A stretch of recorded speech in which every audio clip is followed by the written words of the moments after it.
probably 2,000 or 3,000 people there, standing room only. Are you guys ready to work off all this food talk with a little college baseball?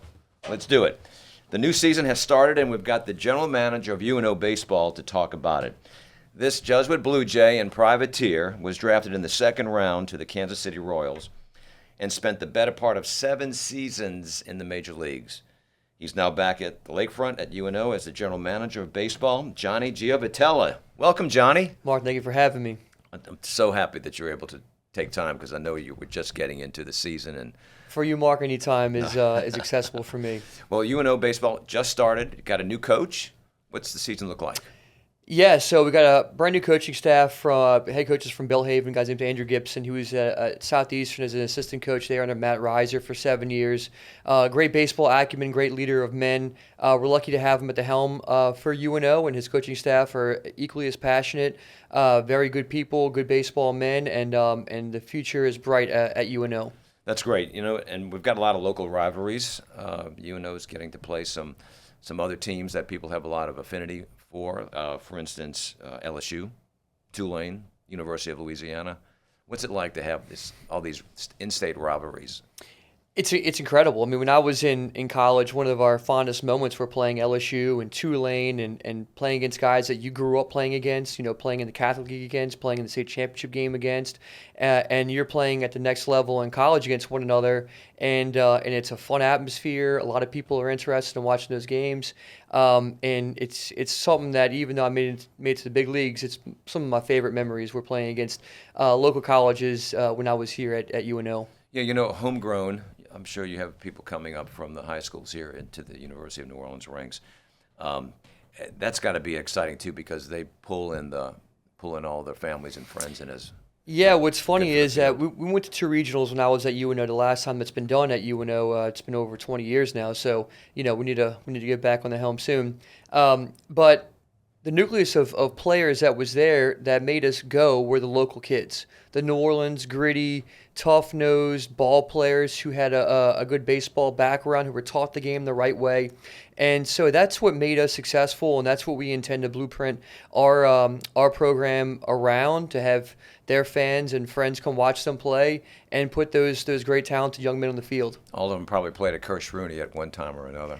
And if you could feel balls at Kirsch Rooney, you could feel ground balls anywhere. I used to love to go to ball games at Kirsch Rooney. Yeah. Fantastic. Yeah, great atmosphere. I remember playing Rommel there my senior year, and there's probably 2,000 or 3,000 people there, standing room only, and unbelievable atmosphere. And yeah, if you could play baseball there in those confines against that kind of talent, you can come play at UNO. Speaking of fields, UNO field has really experienced some great upgrades. Talk about the work that you've done. Yeah, absolutely. So Laura Rodrigue and Coach Ron Maestri fought hard to partner with local youth programs here in New Orleans to utilize our facilities at UNO.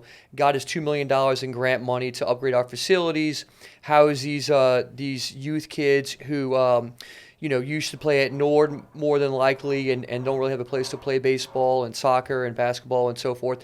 And so we upgraded our field. We got new LED lighting, state-of-the-art field turf, new foul poles, resurfaced the tennis courts, making upgrades all around campus to house these young kids. Also make it an attractive place to come to school and play baseball. Yeah, and parking's easy too, I can say. Parking's wide open, a lot of fields out there, a lot of open space.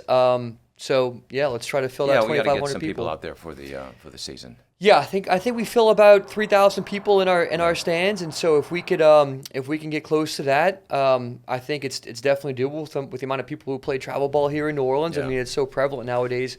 Come watch a cheap game at UNO. I think it's the cheapest daycare you could do as a parent. Just let your kids run around the green space for 3 hours, have a beer, and watch the game. So I think it's a win-win for everybody, and we just need to make it happen. So, you've played, you've been on the field. Collegiate sports are changing so much. What's it like being a general manager now?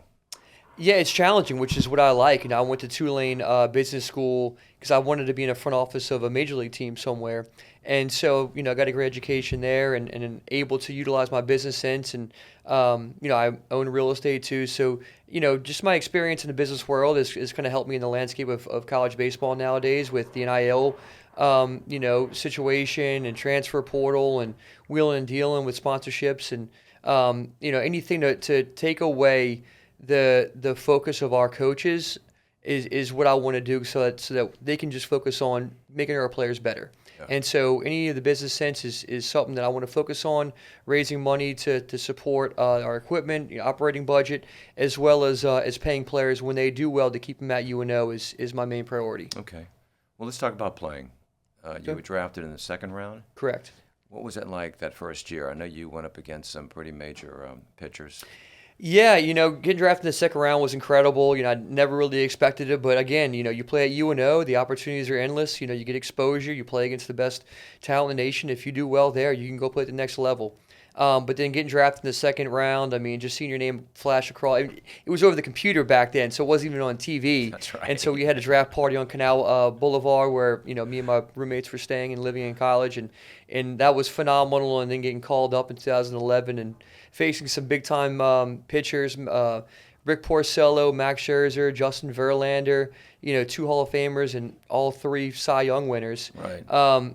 It's a grind, it's a challenge, but if you're a competitor and you want to prove that you're the best and you can be the best, you have to hit the best. And so it was fun to be a part of. Can you stay in touch, or have you stayed in touch with some of these players that you? I do, yeah, I do. Eric Hosmer was in my wedding.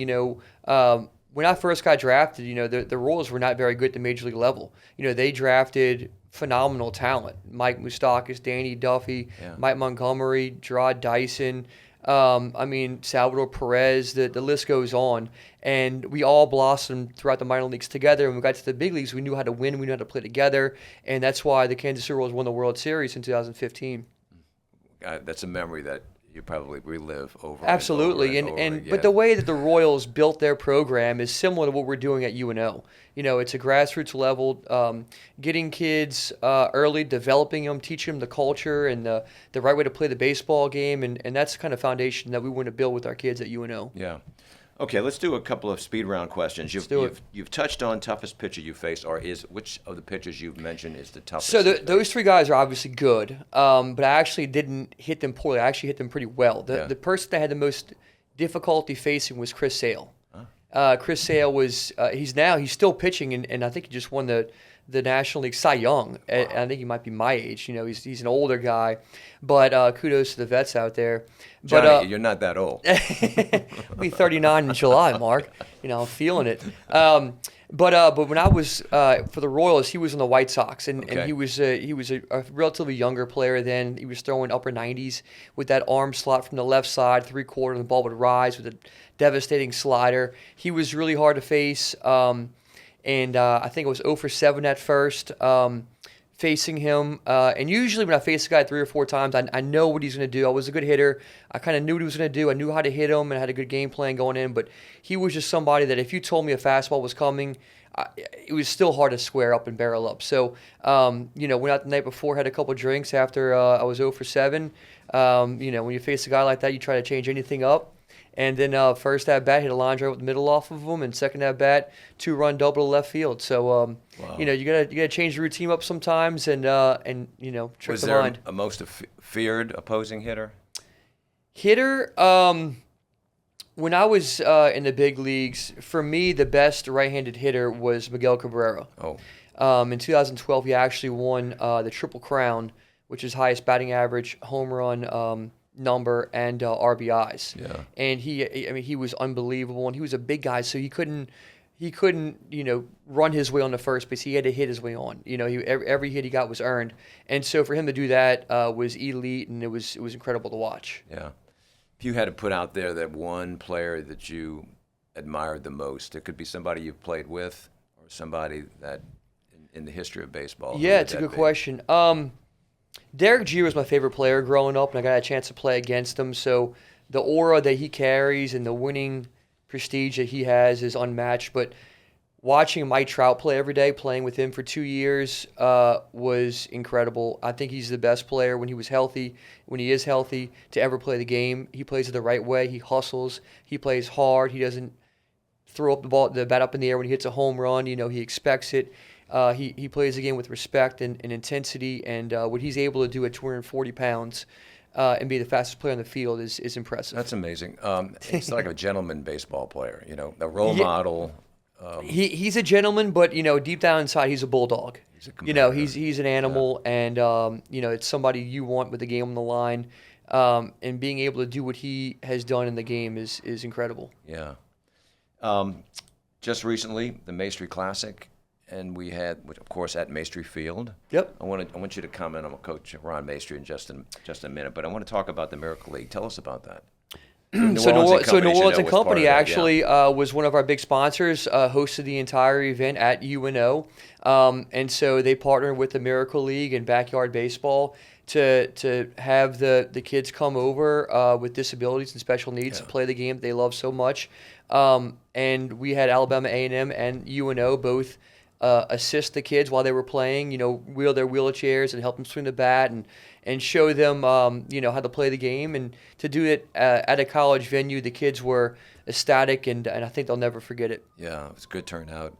And, again, hats off to New Orleans and Company for stepping up. It was awesome, and hopefully we do it again next year. Yeah, because I think they see the opportunity to draw people out to the lakefront, and big plans ahead with LSU New Orleans coming on board as the university transitions, and I know there are big plans for that. Yeah, without question. We're able to bring in 3 other teams from other parts of the country. So, when regional traffic coming yes, when they come in, they bring their parents, bring friends, bring family. Trips to New Orleans, they pay for hotels and food and whatnot. So, it's a win-win for everybody. Yeah. Again, as we come to a close here, I'd like you to just briefly talk about Coach Ron Maestri. He's such a special guy. Yeah, he's a legend at UNO. He took UNO to 2 World Series, I think 79 and 84 to Omaha, and for him to do that with a, mid-major school like UNO is super impressive. He's a legend here in New Orleans, a godfather of baseball. He's my mentor. I see him every day. He talks to me about what needs to go on, how we need to do it. And so for him to still have the passion at UNO and to generate good things over there is we're forever indebted in what he's done. And I hope to, generate the same type of publicity and success that he has. I think you're well on your way. Johnny, it's been great to have you, and would love to have you come back as we get into the season. We can talk about how the team is doing and bring Coach on with you as well. And anytime, Mark. Best wishes. Absolutely. Thanks for having me on. Yes, sir. Hey, y'all. Go ahead and hit that subscribe button on our YouTube channel and turn on your notifications. Please follow us. We've got new shows each and every week. And a very, very special thanks to all of our sponsors who are making this possible. Have a great day, and we'll see you next week.